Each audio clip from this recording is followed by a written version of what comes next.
अस्सलाम वालेकुम अजीज़ नाज़रीन हज़रात, आप तमाम का नवाज़ उर्दू यूट्यूब चैनल में इस्तकबाल है। नवाज़ उर्दू यूट्यूब चैनल की जानिब से उर्दू मीडियम के तलबा के लिए वीडियोस बनाए जाते हैं। तो आज का हमारा ये वीडियो 8वीं जमात के तलबा का होगा। एक मिनट। हाँ, 8वीं जमात के तलबा का जो हुकूमत कर्नाटक की जानिब से सालाना इम्तिहान चला रही है, मार्च 2024 में चलने वाले सोशल साइंस का उर्दू मीडियम का तलबा का क्वेश्चन पेपर है। इसको हम हल करेंगे। हालांकि इसके कई आंसर आ चुके हैं, फिर भी क्या है, मैं इसको ऑनलाइन में डालता हूँ ताकि आने वाले दिनों में हमें इस ये मिल सके।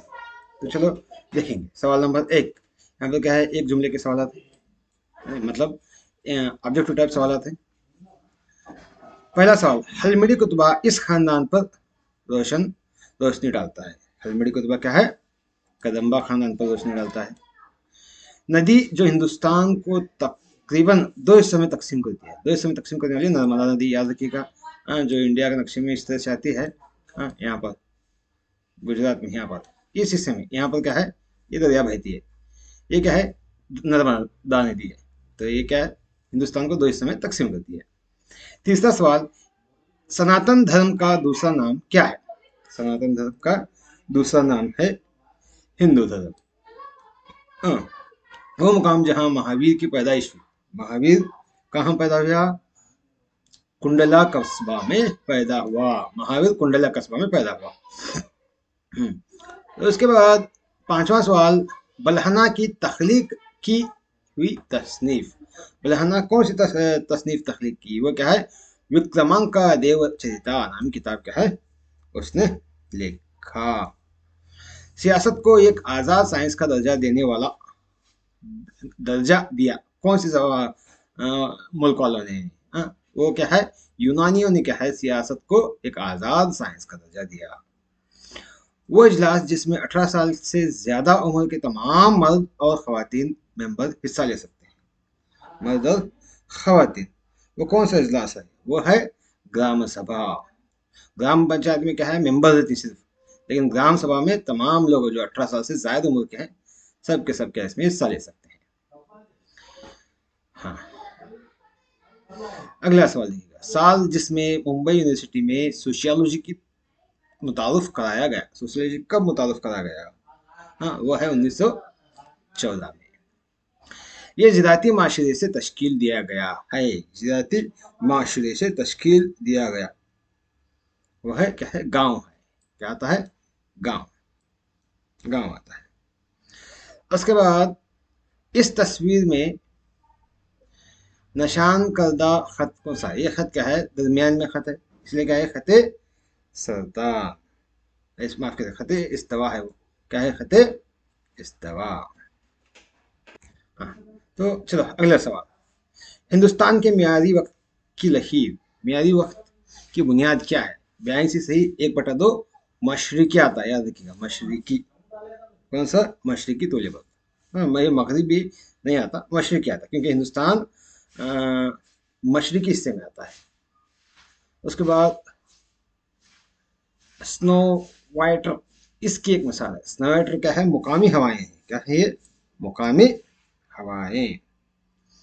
जदीद माशियात के बाबा आदम, जदीद माशियात का बाबा आदम कौन है? एडम स्मिथ आता है। हाँ, अगला सवाल देखिएगा।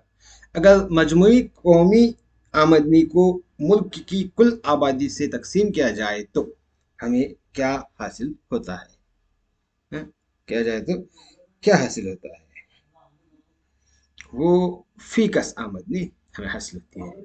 सिंगापुर इसकी बेहतरीन मिसाल है। सिंगापुर दरामद बराए बरामद, दरामद और बरामद दोनों की बेहतरीन मिसाल है। कर्नाटक में वो मुकाम जहाँ पहली कोऑपरेटिव सोसाइटी कायम की गई। कर्नाटक में कहाँ कायम की गई? कनागिना हल्ली में क्या है, सबसे पहले कोऑपरेटिव सोसाइटी कायम की गई। ये रहे एडजेक्टिव टाइप के सवाल। उसके बाद हम आएंगे डिस्क्रिप्टिव, यानी तफसीली जवाब।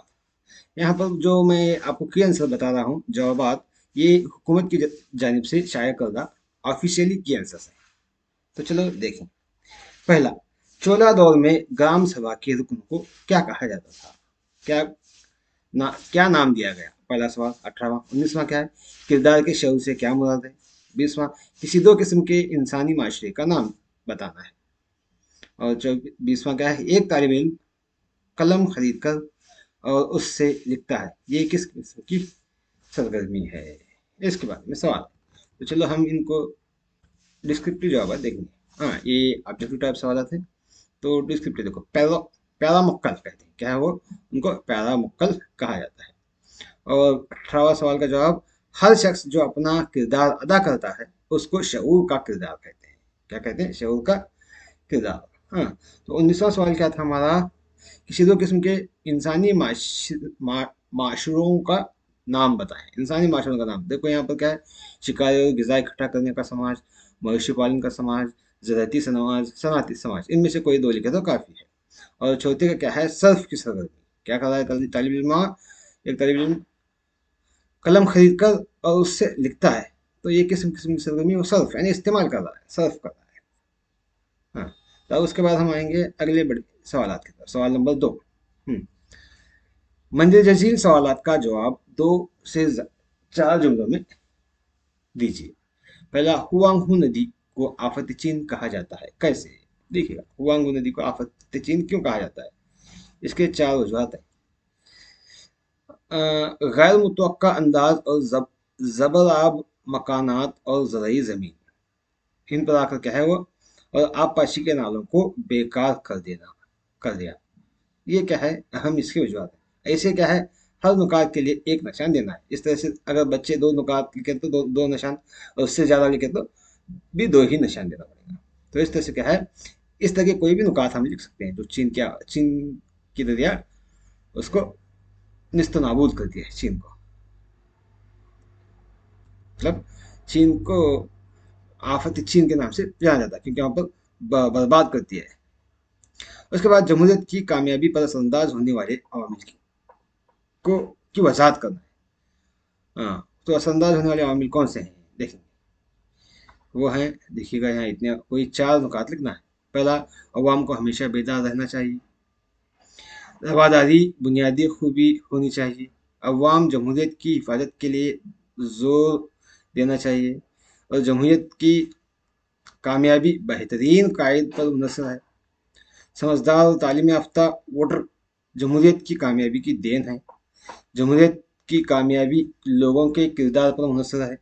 अवाम को इंतखाब में अपना वोट देना चाहिए। इनमें से कोई 4 नुकात लिखना काफ़ी है। तो चलो हम अगला सवाल, 23वां सवाल, मिसालों के जरिए रिवायत की वजाहत करना है। तो देखेंगे रिवायत की वजाहत मिसाल के साथ दिया गया है। देखो, हम खाना खाते हैं, सोते हैं और आदाब अर्ज देते हैं, मसरूफ होते हैं।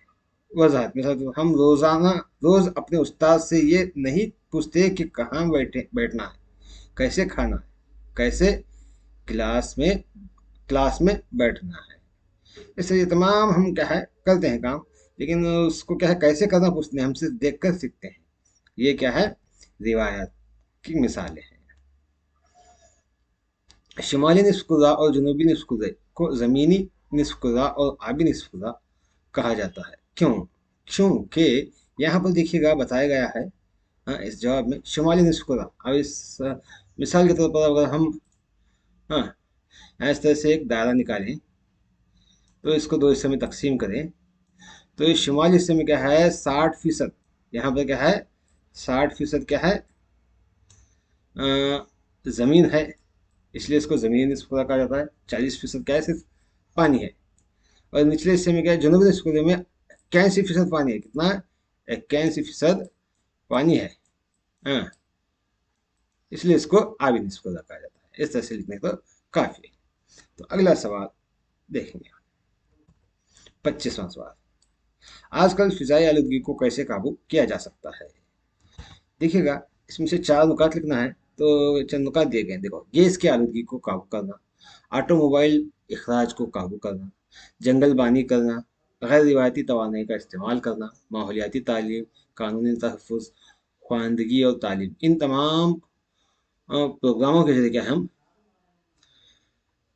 आलूदगी को, फिजाई आलूदगी को रोक सकते हैं। उसके बाद 26वां सवाल, जब मांग में इजाफा होता है तो पैदावार के मैदान में भी कीमत बढ़ जाती है। कैसे? देखिएगा, पैदावारी पैदावारी इजाफा, रोजगार में इजाफा होता है, आमदनी में भी इजाफा होता है, फराहम में भी इजाफा होता है, मियारी जिंदगी में भी इजाफा होता है, कौम की तरक्की भी में भी क्या है, इजाफा होता है। इसमें से कोई चार नुकात या इसी तरह के कोई दूसरे अल्फाज लिखे तो काफी है। तो इस तरह से हम जवाब लिख सकते हैं। हाँ, सवाल नंबर 4, 27वां सवाल। सिंधु सरस्वती तहजीब के लोग बेहतरीन मनसूबाबंद शहरों में रहते थे, वाजह कीजिए। वजाहत करना है। देखिएगा, सिंधु तहजीब के लोग, इस तरह के नुकात को हम क्या है, कलमबंद करना है। शहर का मगरबी हिस्सा तंग और ऊपर कटा हुआ था। हाँ। हाँ, तो इस तरह से क्या है, हम सारे घर मनसूबाबंद तरीके से बनाए गए थे। रास्ते और गंदे पानी के बहाव के लिए मुनज़्ज़म तरीका था। घर एक या दो मंजिला थे। घर ईंटों से तामीर किए गए थे, जिनकी दीवारें मजबूत थीं। घर का संदर घर का सदर दरवाजा गली की तरफ हुआ करता था। कोई भी खिड़की गली की तरफ नहीं खुली थी। घर में हमाम खानों और कुएं हुआ करते थे। कस्बों में गंदे पानी की नालियों को ईंटों से बनाकर पत्थरों से बंद करके रंग दिया जाता है। मेसोपोटामिया और दीगर तहजीबों में ऐसी अच्छी तरह से इस शहर की तामीरी नहीं देखी जा सकती। इस तरह से क्या है, कोई चार नुकात लिखे तो काफी है इस जवाब।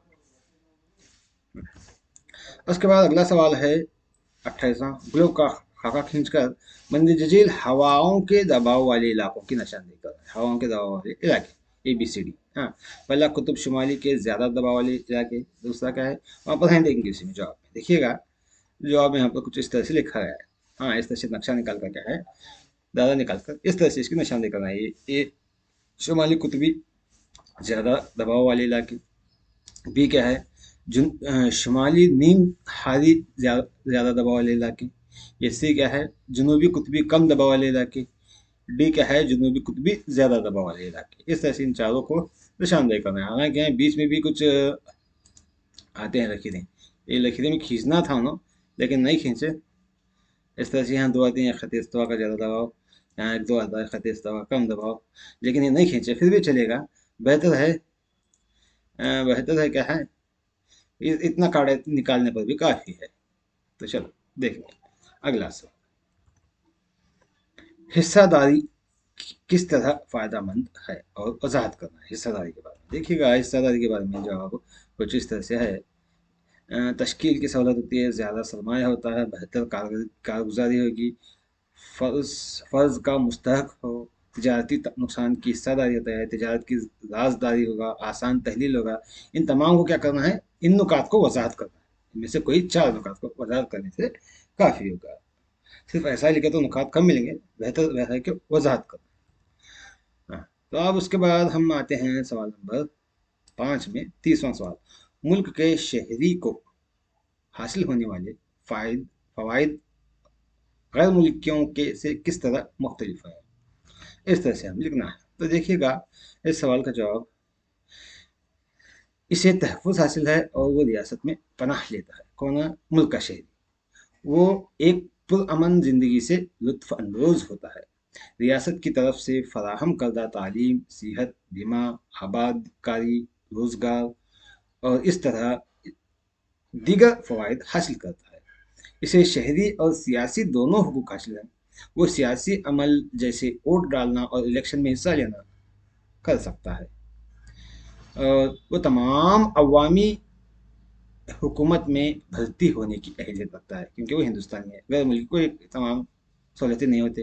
वो बाज़ दफातर जैसे कि सदर, नायब सदर, सुप्रीम कोर्ट के जज, हाई कोर्ट और उस तरह के दीगर अहदों पर कब्जा करने का अहल है। वो इन बुनियादी हुकूक से लुत्फ़ अंदोज़ होता है जिनकी रियासत ने ज़मानत की दी हो। तो इस तरह से क्या है, हम लिख सकते हैं। ये गैर मुल्की को ये सहूलतें नहीं होती, सिर्फ हिंदुस्तानी शहरी को ये सहूलतें हासिल होती हैं। उसके बाद आखिरी सवाल 31वां। हिंदुस्तान का नक्शा खींचकर इन तमाम इलाकों की निशानदेही करना है। पाटलिपुत्र, पंजाब, बनवासी और अजंता। तो देखिएगा यहाँ पर बताया गया है। ये 5 नंबर का सवाल है। तो इस तरह से इनकी निशानदेही करना है, तो निशानदेही यहाँ पर की गई है।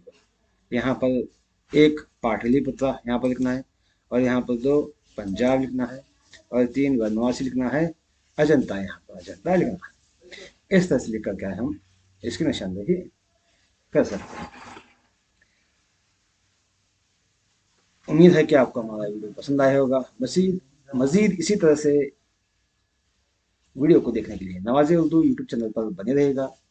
इंशाल्लाह अगली वीडियो में मुलाकात करेंगे। लाइक शेयर सब्सक्राइब करना मत भूलिएगा। अल्लाह हाफिज़।